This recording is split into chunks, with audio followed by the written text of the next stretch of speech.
Hola, ¿cómo están? Muy buenos días. Les saluda Elio Riera aquí en nuestro programa Veredicto Final. Muy agradecido con todo nuestro equipo de producción. En breves minutos seguro ya tendremos todo finalizado con respecto a los paneles y a la información que vamos a presentar. Un tema muy importante, muy dinámico el día de hoy. Vamos a conversar sobre los alcances jurídicos de esta novedad que se ha dado con respecto a la sentencia que involucra una sanción jurídica para dos expresidentes, para el expresidente Pedro Castillo y también para el expresidente Martín Vizcarra. Bueno, para conversar sobre estos alcances y con la intención de tener mayor claridad jurídica con respecto a lo que ha sucedido, porque hay muchas versiones, tenemos la presencia de un gran invitado. Quiero dar la bienvenida con un fuerte aplauso al doctor Cristian Salas. ¡Bienvenido! Doctor, bienvenido, ¿cómo está? ¿Qué tal, Elio? Muchas gracias por la invitación. Yo siempre encantado de compartir un espacio de entrevista contigo y qué bueno que Resurge TV va creciendo cada vez más. Me encanta, me llena de mucha satisfacción ver la acogida que ha tenido y espacios como el tuyo, no solo dirigidos a abogados, sino al público en general, orientados a que la sociedad esté bien informada, entienda temas jurídicos que siempre son complicados de asimilar y que se logre educar, se logre a través de una manera didáctica, clara, hacer conocimiento de la ciudadanía aspectos tan importantes y de coyuntura como son los vinculados, por ejemplo, a estas últimas condenas contra expresidente de la República. Muchas gracias, Cristian, por las palabras y gracias también por tu presencia, porque tu aporte académico nos va a ayudar mucho para entender esto. La primera pregunta, Cristian, es, con respecto a Martín Vizcarra, mucho se ha dicho que para condenar a Martín Vizcarra existían versiones de colaboradores, pero su defensa, sus abogados han hecho referencia a que esto no estarían corroborados.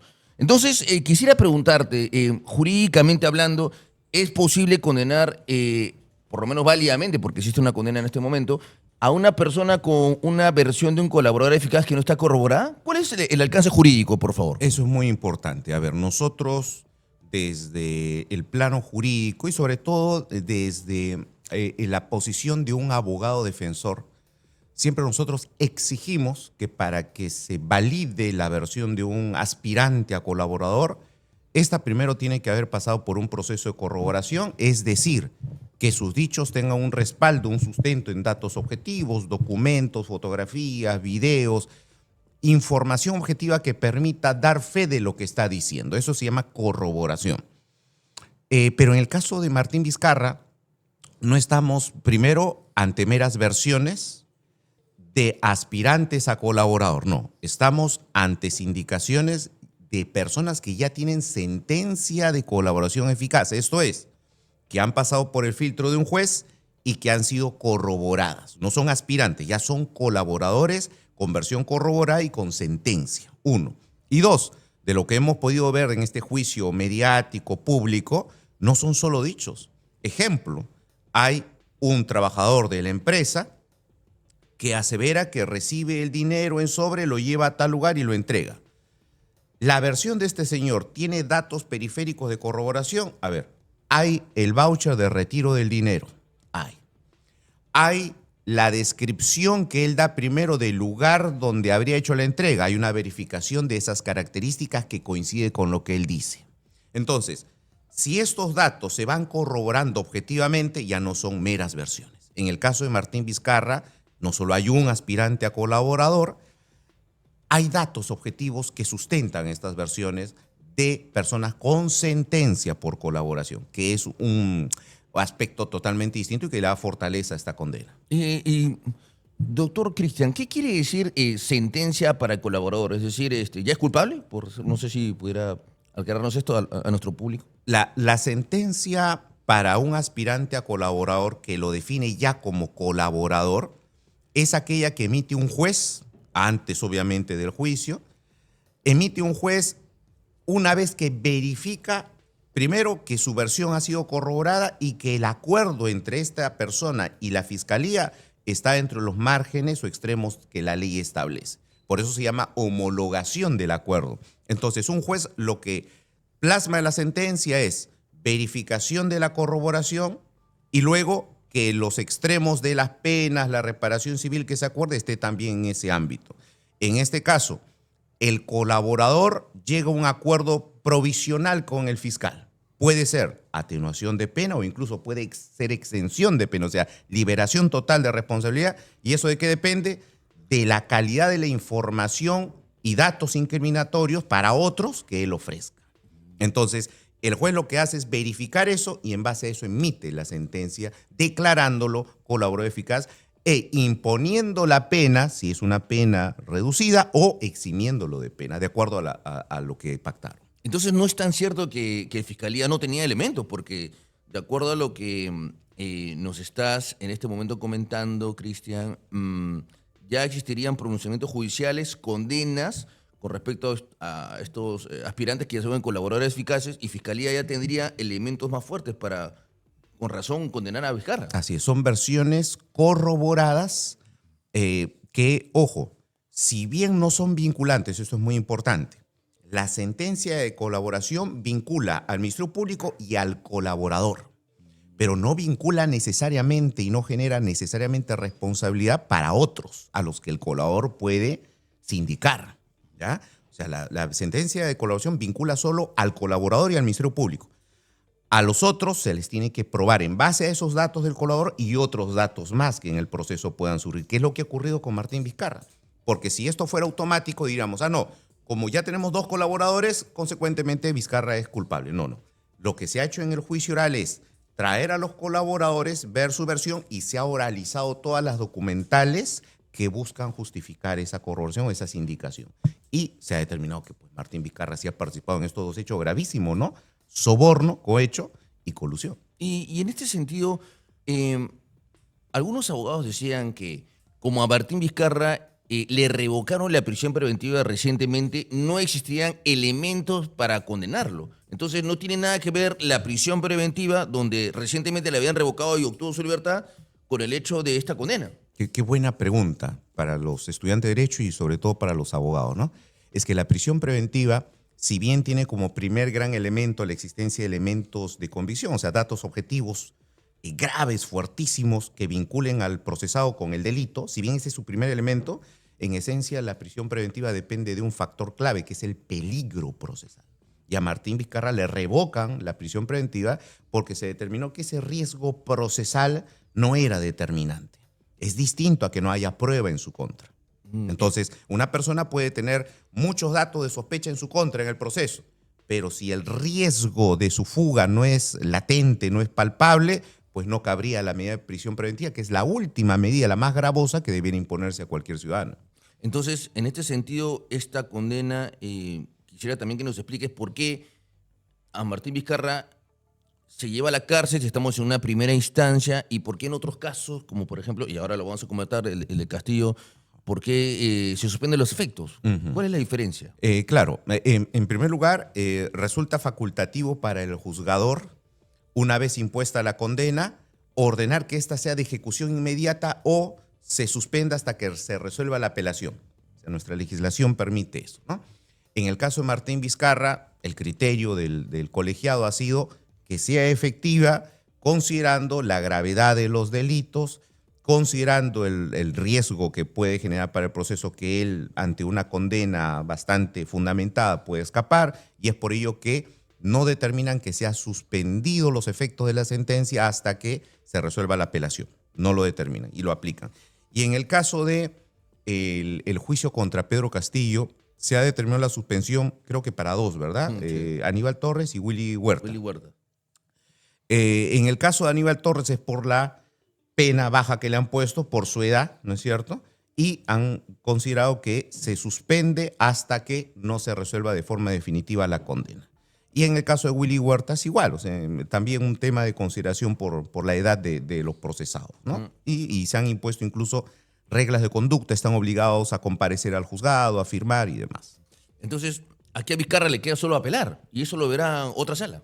Sí, desde la perspectiva de la defensa, sin ánimo de interferir en el trabajo profesional que ahí nuestro colega está desenvolviendo, mi humilde opinión es que atacar el aspecto probatorio va a ser en vano, porque o sea, ¿cómo ¿bajo qué argumento lógico, razonable, el señor Martín Vizcarra podría decir, esta declaración no es verdad? Ya, pero si tiene datos de corroboración, ¿cómo no es verdad? Y además, ¿cómo tú anulas o buscas cuestionar declaración de colaborador A con declaración de colaborador B, ajenos, distantes, ambas que se van corroborando? Yo lo que le he escuchado a él decir es que se trata de toda una confabulación del Club de la Construcción, pero eso se ve gaseoso y no materializa un ataque frontal contra el medio probatorio. Entonces, en apelación, irte a pelear, a cuestionar el material probatorio va a ser en vano. O sea, yo le encuentro la única salida a esto, reitero, sin ánimo de invadir jurídicamente hablando, ámbito profesional y de otro colega que está a cargo de eso, claro, sería a buscar un vicio de motivación y buscar una nulidad para un desarrollo de un nuevo juicio. Podría ir por ahí la salida, pero revocatoria lo veo muy complicado. Pero en la medida, Cristian, que se logre ubicar este vicio de nulidad, que es muy técnico, como tú bien señalas, y se logre la nulidad, volvería a un nuevo juicio, pero nuevamente se tocarían estas declaraciones de los colaboradores. Entonces, Martín Vizcarra tiene un caso muy difícil. Sí, ¿no? sí. Definitivamente. Probatoriamente. Probatoriamente. Probatoriamente. O sea, acá nadie cuestiona, como por ejemplo en el caso de Pedro Castillo, que es hasta ahora debatido, y creo que al final hasta incluso el colegiado va a dar la razón, ¿no?, a ese debate de tipicidad. En el caso de Pedro Castillo se debatía si el tipo penal se subsumía o no a los hechos, ¿no? Falta levantamiento en armas, no es de rebelión, ya. En el caso de Martín Vizcarra ese debate no existe. O sea, nadie cuestiona que las imputaciones de soborno y de colusión sean atípicas. No, o sea, eso ha sido superado. O sea, la imputación se adecúa al tipo penal. Probatoriamente hay mucha fortaleza. Para casos de esta naturaleza, delitos contra la administración pública, se trabaja con prueba indiciaria. Entonces, ni siquiera yo puedo elevar el estándar y decir no hay prueba directa, ¿no? Pues no puedo mantener ese estándar porque mi prueba indiciaria es lo que me está exigiendo el tratamiento de estos casos. Entonces, por ese lado está como bloqueado el argumento defensivo. En realidad el panorama muy complicado, porque si se logra la nulidad, y sería una tarea titánica, definitivamente el pronóstico es que existe otra condena también. Así es. ¿no? Sí. Le queda ahora a Martín Vizcarra un camino, que es apelar, y esto lo tendría que ver la Corte Suprema. Claro. ¿No? La Corte Suprema. En realidad el pronóstico es muy complicado porque la Corte Suprema normalmente refrenda este tipo de pronunciamientos. Ahora, Cristian, una pregunta. ¿Por qué si el señor Martín Vizcarra ha sido condenado por delitos en los cuales en su desarrollo no era presidente, ¿por qué está en Barbadillo? Es por un aspecto, es una decisión básicamente de índole político, institucional, por una situación que tiene que ver con dos aspectos, ¿no? Uno, la consideración a este ciudadano, hoy condenado, por haber en su momento ejercido el más alto cargo funcional de la nación y haber representado a la nación. O sea, en algún momento, querramos o no, estemos de acuerdo, seamos adeptos o contrarios a las políticas de Martín Vizcarra, en algún momento este señor ejerció la presidencia y nos representó a todos los peruanos. ¿Ya? O sea, y por ese estatus que se ostentó, hay esa consideración a que permanezca en un ambiente penitenciario destinado a expresidentes de la República. Y dos, por un tema de seguridad. O sea, su cargo político ha generado, así como de pronto adeptos, ha generado también una oposición muy radical contra él y que podría incluso generar riesgos en un establecimiento penal común, ¿no es cierto? Entonces, es por ello que el INPE, el Instituto Nacional Penitenciario, a todos los expresidentes procesados con prisión preventiva o con condena y pena efectiva, los deriva al establecimiento de Barbadillo, ¿no? Que en realidad no es un penal, ¿no? En realidad es un tema ya más de política, de penitenciaria, como Sí, tú me señalas, sí. ¿no? Que tiene que ver con el tema de respeto, de consideración y de seguridad para el procesado. ¿No? Bueno, en realidad es poco común tener un penal de expresidentes, ¿no? De la República. Sí. Pero en realidad mucho que discutir también con respecto a eso. Me voy a colocar el tuit de Martín Vizcarra, que si fueran tan amables. Este es el problema a veces cuando los políticos, considero yo, olvidan que también existe un marco jurídico. Martín Vizcarra ha colocado en su tuit, ¿no? Me han sentenciado por enfrentar un pacto mafioso. No es justicia, es venganza, ¿no? Me han inhabilitado, me han sacado del partido. Pero en realidad es una defensa, digamos, política, ¿no? Que escapa, lógicamente, al margen jurídico. Me han sentenciado por enfrentar un pacto mafioso. Eso no se ha discutido en juicio, pues, ¿no, Cristiano? En realidad, estos elementos políticos no suman mucho para tu defensa. Y lo digo esto porque, con el mayor de los respetos, algunos colegas, y justamente ahora vamos a entrar, en los alegatos finales siempre mencionan temas políticos, pero no son de importancia para los tribunales, ¿no? Porque ahí se analiza aspectos jurídicos, Así ¿no? es. Mire, qué importante esto, ¿no? Para que el ciudadano nos entienda. Yo sé que los colegas esto lo tienen claro, pero para que el ciudadano nos entienda. Cuando se habla del término o de la definición de lo que es una persecución política, estamos ante aquella situación donde tenemos un gobierno no democrático, ¿sí? No democrático, que utiliza todas las fuerzas estatales, la administración pública, para perseguir a través del aparato estatal indebidamente a un opositor ideológico políticamente. ¿Ya? Pregunta, ¿el Perú es eso hoy? O sea, nuestro país, con todos sus defectos, con los pésimos presidentes que hemos tenido en las últimas décadas, se ha mantenido en un contexto democrático, salvo el 7 de diciembre que Pedro Castillo intentó cambiar todo eso, pero nos hemos mantenido en un contexto democrático y la asunción, nos guste o no, cuando caía un presidente, llámese Vizcarra, llámese Kuczynski, perdón, luego Vizcarra, etcétera, las asunciones han sido legítimas y constitucionales. O sea, nosotros no nos encontramos en un escenario no democrático o dictatorial. Eso es falso, ¿ya? Eso es primero. Entonces, a nivel internacional, cuando se habla de asilos, cuando se habla de protección diplomática y demás, el término persecución política está referido a esa definición. En el Perú eso no existe. Entonces, ¿por qué algunos procesados, políticos procesados, siempre lanzan eso de esta condena es producto de una persecución política? Porque aspiran en su momento a llegar de pronto a una corte internacional que ideológicamente puede estar de acuerdo con ellos y les pueda dar ahí lanzar un salvavidas. ¿Ya? Entonces, Pedro Castillo, Martín Vizcarra lanzan sus argumentaciones en ese extremo, ya no dirigidas al tribunal que los está juzgando. Las lanzan como para dejar constancia y en algún momento hacer valer eso en un reclamo internacional. Por ahí va la estrategia argumentativa. Por ahí, ¿no? Básicamente. Sí. Pero si bien no estamos en un país dictatorial, Cristian, no sé si te invito a recordar estos hechos. Bueno, ya pasado, es para la comunidad jurídica en realidad, pero yo te voy a hacer recordar un evento muy importante que tal vez nos lleve a la reflexión. Y tú has señalado que a veces utilizan de forma indebida el aparato estatal. Yo recuerdo que hace muchos años inicié en la defensa del Partido Fuerza Popular con un gran amigo, el doctor Juan Alarcón, y poco a poco esta avalancha de incidencias fiscales se daban y nos atacaban y nos atacaban. Eran audiencias todos los días, cada 2, cada 3 minutos, allanamientos. Llegaste y te complementaste muy bien y es más, nos apoyaste mucho en esta defensa. Y yo recuerdo que por esos años yo no daba fe y tú decías, no, Helio, estoy convencido que este caso se va a caer. Y se cayó, de verdad. Tenías mucha razón.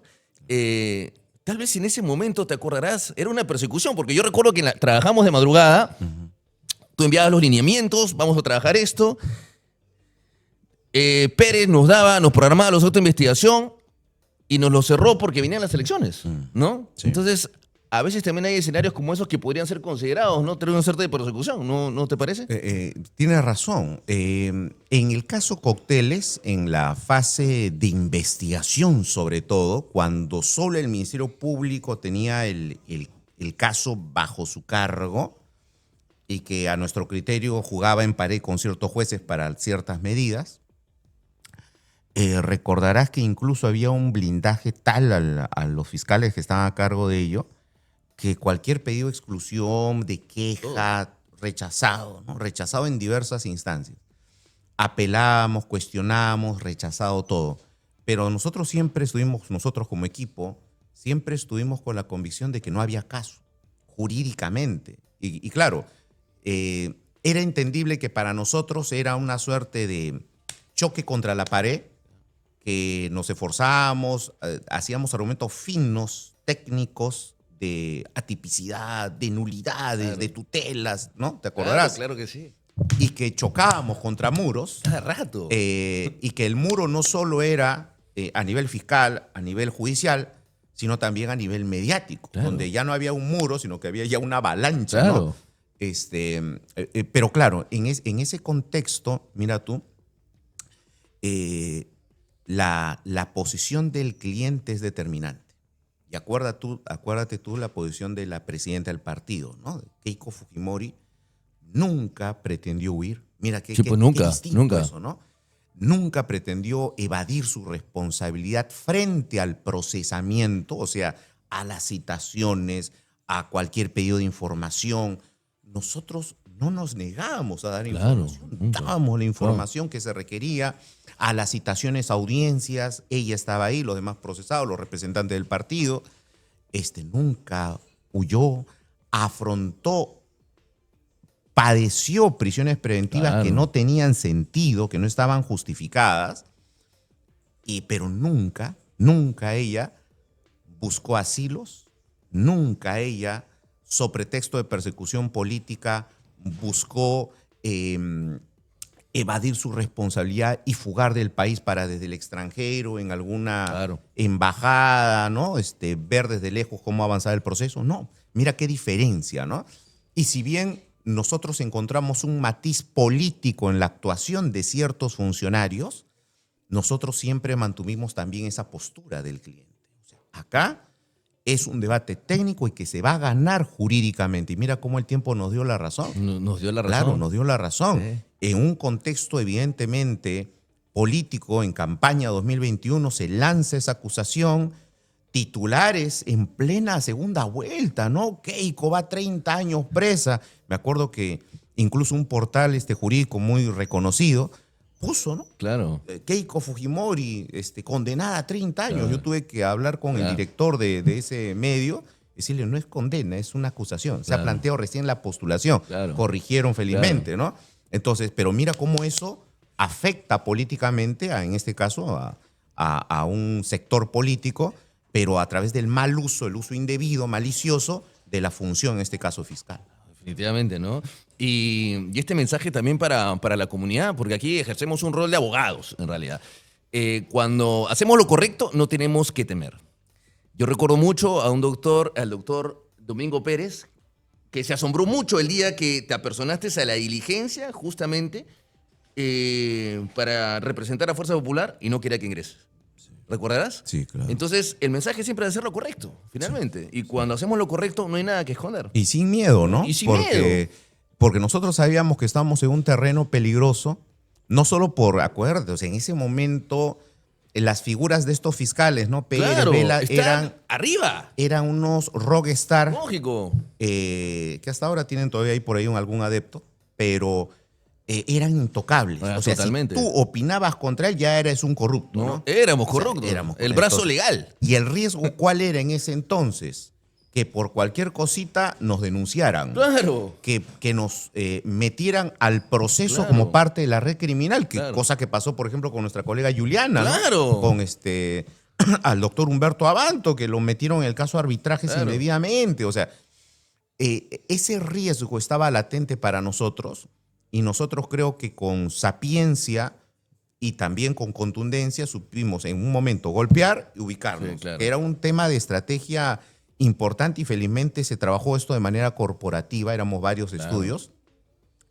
Y entonces no se personalizaba la defensa y al hacer eso, el fiscal no nos podía meter a todos No los podía. 10 abogados No. ¿no? al proceso, sino que hacíamos un golpe por un lado, otro golpe por otro lado, y cuando hablo de golpe me refiero a acciones legales. No, legales, todo O sea, eso. una tutela, Claro. un control, un pedido de nulidad, ¿no? No, claro. Un cuestionamiento. Entonces, habíamos encontrado ese ritmo de trabajo, nos acoplamos Claro. bien en el equipo, y bueno, ya al final, gracias a la fortaleza de todos los que en su momento empujamos esta causa justa, el máximo intérprete de la Constitución determinó que habían vicios insalvables, ¿no? No, y te felicito y a todos los colegas que trabajamos lógicamente ahí porque se hizo lo correcto. Se respetó la justicia.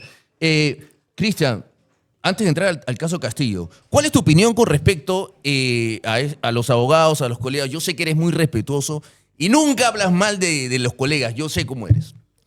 Pero vamos, ¿qué reflexión te lleva a ti el hecho, tú que has defendido en el Congreso, tú has sido convocado como amicus curiae, como testigo experto, como defensa en el Congreso, yo te he visto en muchos casos allá. Que lleguen dos abogados a insultar, ¿no? Criticar de esa forma, ¿tú consideras que está bien, consideras que está mal? ¿Cuál es tu mensaje con respecto a ello? Ok. Sí, esto es importante. Primero, hay tres mensajes, ¿no? El primero a los colegas, ¿no? Los que hemos a nivel de pregrado llevado una formación en deontología forense o ética profesional, sabemos que nosotros podemos, es más, estamos legitimados para abrazar una causa y defenderla con total vehemencia. Claro. Sin duda que sí, porque eso es parte del convencimiento que uno tiene, de la rabia propia que te genera una injusticia y de la fortaleza con la que tú sustentas ante otros en ánimo de persuasión o de generar convicción o convencimiento la razonabilidad de tu pedido, ¿no? Sin duda. Pero eso también tiene límites, como todo en la vida, ¿no? Claro. Y como todo derecho. Y el límite es que eso no afecte la honra, la dignidad, el buen nombre, la imagen de otra persona. Claro. Ojo, persona. Claro. Y cuando se trata de autoridades, el estándar sube incluso. Wow. ¿Por qué? Porque esas autoridades no son cualquier persona que de por sí ya tiene protección en su dignidad, en su honor, sino que son sujetos públicos que representan a la sociedad, que representan a un grupo humano. El congresista X representa una población, un grupo de personas que ha votado por él y que dicen él es mi representante. Y yo no lo puedo insultar, difamar, injuriar. Eso ya va contra el plano ético del abogado. Entonces ahí hay faltas evidentemente éticas. 1. 2, para los estudiantes de Derecho, eso no es litigar. Esto es importante. La litigación oral no es insultar al adversario, no es gritar al juez, no es hablar por sobre el juez. No. La litigación oral importa una estrategia que te permite convencer al juez, superar el argumento adverso de la manera más técnica y contundente posible. Eso es litigación oral. No pelearme. O sea, el litigio es pleito, sin duda, pero el pleito significa contraposición de argumentos, no contraposición de insultos. Claro. Eso no es litigar. Y para los ciudadanos, no crean que en el foro jurídico el abogado más malcriado es el que gana. No, o sea, ciudadanos no es así. He visto que muchos incluso, no muchos, sino siempre hay, ¿no?, un sector inclinado ahí, dicen, valiente abogado le dijo sus verdades al Congreso.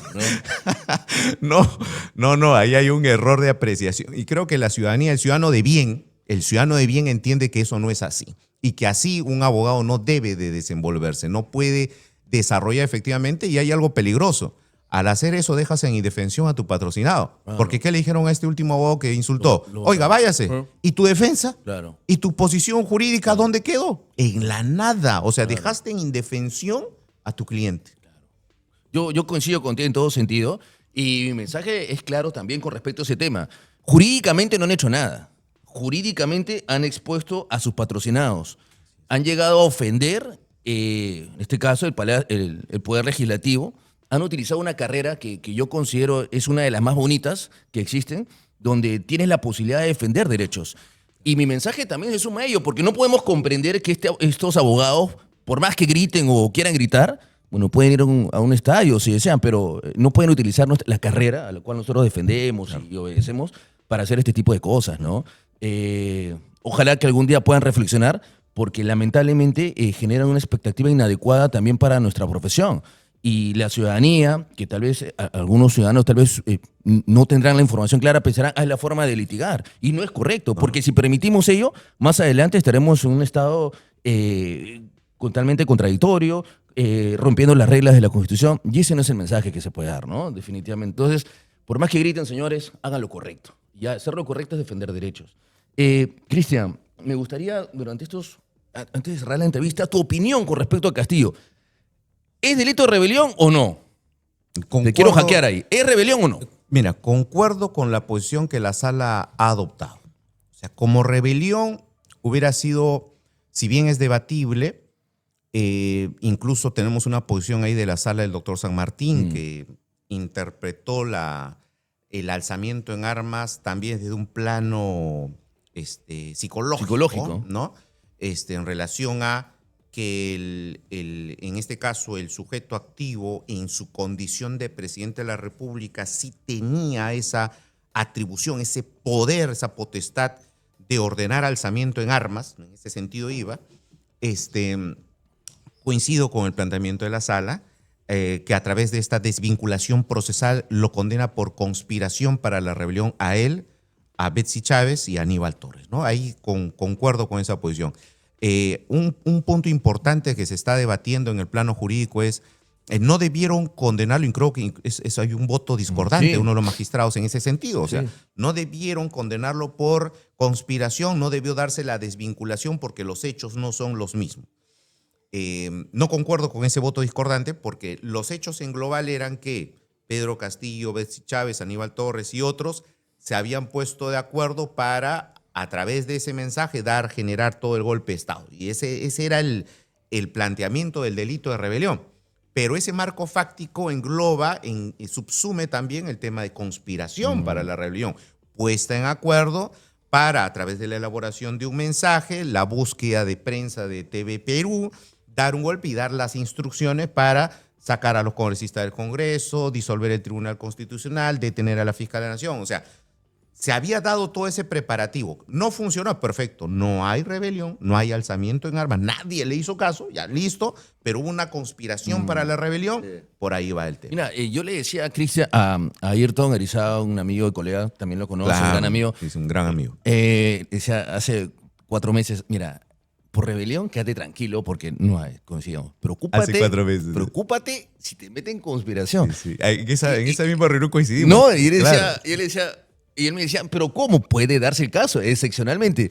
Yo pensé que no lo iba a hacer la sala porque, mira, en un minuto, por favor, explícanos, ¿por qué si Fiscalía investigó investigación preliminar y preparatoria, conspiración, pero al final investiga por conspiración y rebelión, pero solo acusa por rebelión? ¿Es posible que después la sala pueda incorporar ese delito? ¿Es válido o no? La norma procesal permite lo que se llama la desvinculación procesal. Pero hay un requisito, que no te varíen los hechos. Que no te varíen. Que no te agreguen hechos. Y son los mismos hechos. Son los mismos hechos. Porque si te agregan hechos ya es una acusación sorpresiva que afecta a derecho de defensa y vicia todo el proceso. Acá no te han agregado nada. Simplemente han dicho, este hecho, así como lo está tratando de probar usted, fiscal, no encaja en rebelión, pero podría ser conspiración para la rebelión. ¿Está de acuerdo? Y el fiscal está de acuerdo. Lo plantea así, corren traslado a la defensa y proseguimos. Eso es lo que ha pasado. Y como en realidad, objetivamente, no existe un alzamiento de acuerdo al tipo penal, ¿quién va a decir que no vio conspiración? Pues, Cristian, está el abrazo, están las declaraciones de alegría. El propio tenor del discurso es imposible que Pedro Castillo lo haya elaborado. Claro, evidentemente. Es imposible. Ahora, me llama la atención que con Willy Huertas lo condenen. Y te comento esto porque la periodista de Canal 7 dice, yo vi la cara de Huertas pálido, estaba asustado. Considero que por ahí veo un extremo débil en la condena. Por ahí veo, sí. ¿Por qué? Tal vez por ahí habría las posibilidades, le digo, porque objetivamente él no aparece en el abrazo, hay muchas críticas con respecto a... Él no llama directamente, él no habla, no imparte una orden. Pero tal vez lo incorporan porque, vamos, en la tesis de fiscalía es el supuesto nexo con las Fuerzas Armadas, pero en la medida que ya no hay rebelión... Pero en este caso ya no tendría razón de ser. ¿No? Entonces habría posibilidades para que Willy Huertas pueda ser revocado, ¿no? Y ahí sí hay por un aspecto de prueba. Ahí sí se puede pelear eso por un tema de prueba. Un tema de prueba. Sí. ¿Cuál es tu pronóstico en segunda instancia con respecto a lo de Pedro Castillo? No, confirman la condena, por lo menos contra Pedro Castillo, Betsy Chávez y Aníbal Torres. Por lo menos contra ellos es confirmado. Es clarísimo por el tema de conspiración. Sus roles en el acto han sido evidentes, ¿no? A diferencia de Huerta. Claro. ¿No? Pero de ellos ha sido, uno, elaboración de discurso, presencia constante, antecedentes, y el otro, el tema de Betsy Chávez, su rol activo durante todo ese mensaje. Evidentemente. Y nadie podrá decir que no, entre ellos no podrán decir que no conocían el tema. Por eso yo le decía a Ayrton, preocúpate si meten conspiración. Y lo hicieron, pues, ¿no? Evidentemente, dentro de esa tesis. Y bueno, o sea, siguiendo el pronóstico en este caso, que hay una confirmación, la pena sería la misma, podría ser que bajen. No, la mantendría. La mantendría, porque en realidad por conspiración las penas reducidas en comparación al de rebelión. Claro. Entonces, en líneas generales, tu pronóstico es que en la medida que se confirma estarían inhabilitados y por ende ya no podrían postular. Así ¿No? es, así es. ¿Correcto? La inhabilitación se determina a partir de la pena. Creo que a nivel de Congreso también ya hay una Sí. inhabilitación. En el caso de Vizcarra, para cerrar, en el caso de Vizcarra, a través de esta sentencia no se le inhabilita recién. Claro. Él ya está 3 veces inhabilitado No, ya por está. fuero congresal. O sea que él no puede decir, uy, con esta condena me sacan de la Claro. contienda política. Falso. No, ya estaba. Ya. Falso. Por eso es siempre informar de forma correcta a los ciudadanos. Cristian, te agradezco pues el día de hoy que hayas mostrado claridad con respecto a estos pronunciamientos. El mensaje es claro. Existe un pronóstico de condena, por un lado, y también el mensaje también es claro, ¿no? Para la comunidad, no el abogado que grita, que ofende, gana casos. No es la forma de litigar, no es lo correcto y no es lo ético, Así ¿no? es. Amigo, dame solo 5 segundos favor. para despedirme, agradecer a la audiencia, a ti por la invitación y comunicar al ámbito académico que hoy vamos a estar en la noche en un evento que es único y que va a marcar un antes y después en Litigación el oral. tema de capacitación en el Perú sobre litigación oral, que es un entrenamiento. Son 3 sesiones en donde vamos a estar 100% prácticos, trabajando y capacitando, entrenando en litigación a los participantes. Va a estar Juliana Loza, va a estar Alonso Peña y otros destacados ponentes, abogados litigantes, fiscales litigantes, que vamos a entrenar a todos los participantes. Es un evento sumamente importante y que apunta a dar ejemplo de buenas defensas. Interesante, No ¿eh? malcriar, no de ser Y malcriado. interesante y gran oportunidad de que se pueda conocer cómo se litiga y flamantes referentes de derecho, ¿no? Y quiero, Alonso Peña, la quiero otra Liliana, aprovechar tu persona. en comprometerte para la segunda versión de este Yo entrenamiento. estaré ahí, pero te pediría al doctor Guayani, doctor Guayani, vamos a debatir ese día. Ya acabó el partido, bueno, nos toca ahora debatir académicamente, ¿no? Siempre con el respeto Con el que respeto, nos como caracteriza. corresponde, Claro porque que es lo sí. importante el derecho Claro de que sí. debatir académicamente e informar a la ciudadanía de una forma correcta. Litigación oral el día de hoy. Excelente. Síganlo, por favor, a Cristian Salas en redes. No se pueden perder esa flamante explicación de cómo litigar, de cómo enseñar.